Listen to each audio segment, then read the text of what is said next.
Hey everybody, it's Josie. Welcome back to Cedar Creek Homestead, and today I'm getting supper ready. I've got hamburger that's cooking over in a skillet, and we're going to have Mexican street corn, and I'm going to fix a really simple little light cake to go along with that, and I thought that I would show you that process. I'm also going to slice up some vegetables to go with supper and some cantaloupe that needs to be done.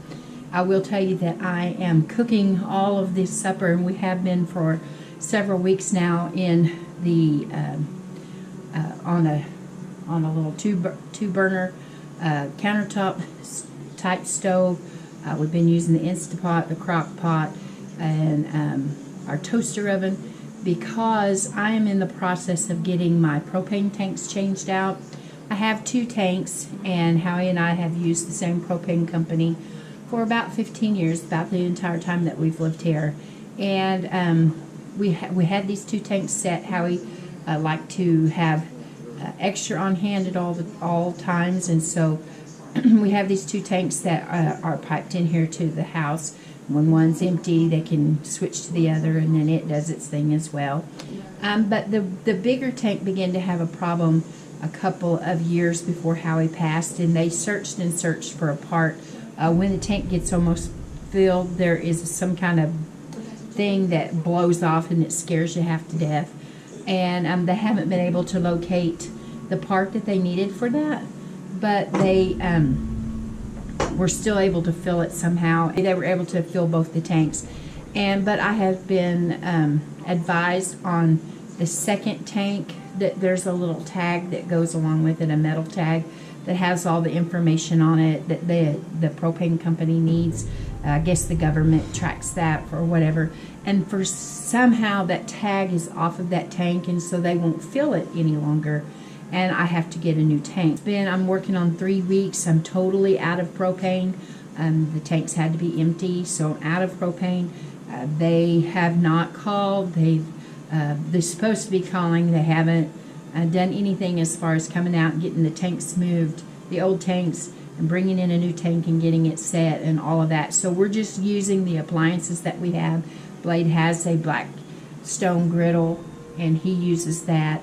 And so we've just been making do. So today I'm going to bake this little cake in the toaster oven. It's a real simple little cake.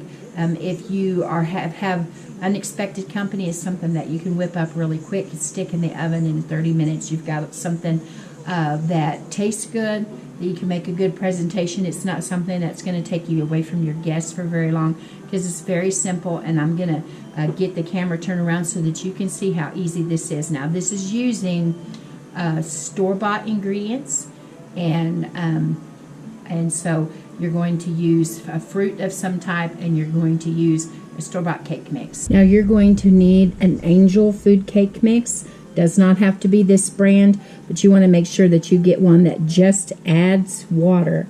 You're not going to add the water, but you want to make sure that the box says just add water. You don't want to get one that's going to have instructions on the back that says oil, eggs, any of that kind of stuff. The next ingredient that you're going to add to your recipe is a can of fruit or pie filling. Today I'm going to be using apple pie filling. You can use lemon pie filling. A 20-ounce can of crushed pineapple. You can use strawberries. You can use cherries. It's really, really a simple recipe. So the first thing we're going to do is just put that cake mix in your bowl. Now, this is not going to puff up and stay puffed up after it's baked. It will rise and it'll look pretty. When you take it out of the oven and it begins to cool, it will deflate some, and sometimes it'll have a crack in it, but that's just part of it. And there's several options that you have. We'll get into those in just a little bit when the cake is baked. I'll show you what it looks like, and we'll go over the options of the different toppings that you can do for it. Now, to this cake mix, we're going to add in our pie filling. This is apple. Notice that I did not add the water for the cake. Do not do that step. You don't need that. Okay.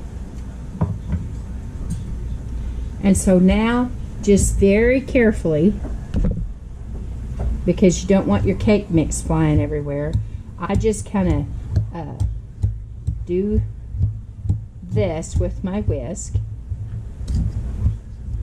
and just kind of smush those apples just a little bit so that you have smaller chunks.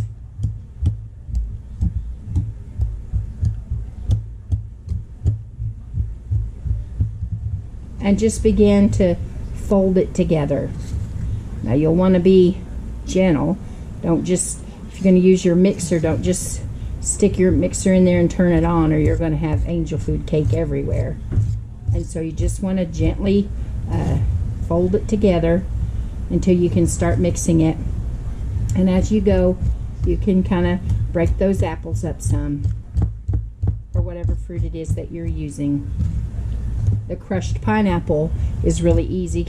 It's already done for you, but this isn't hard, and it wouldn't be me if I wasn't making a little bit of a mess here with the cake mix coming out of the sides here. But you're gonna see, hopefully you can see, that this begins to get a little bit foamy as these two get incorporated together.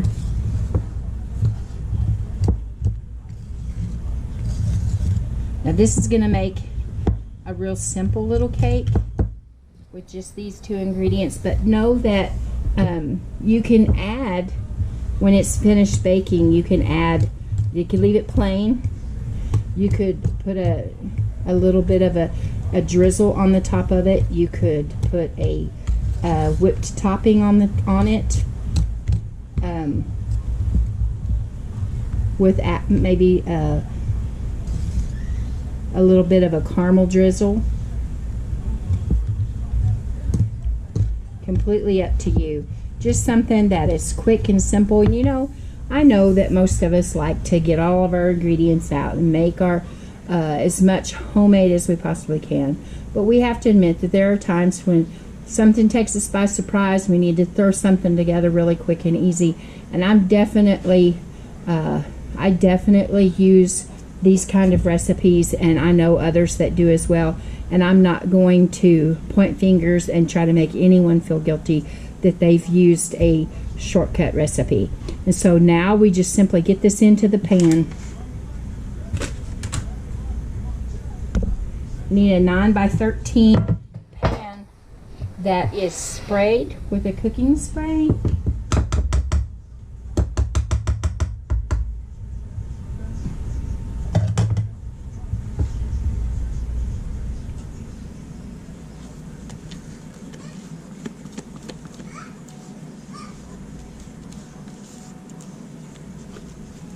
Smells really good.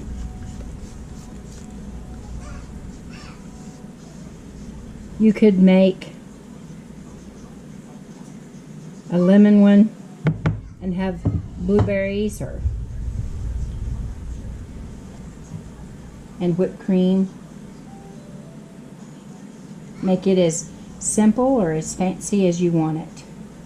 In a 350-degree oven for about 30 minutes. Now, you'll have to test your oven. You know if it bakes fast or bakes slow. And I'm having to use a toaster oven, and so this will be something that I have to check a little bit more than what I would if I was using my oven.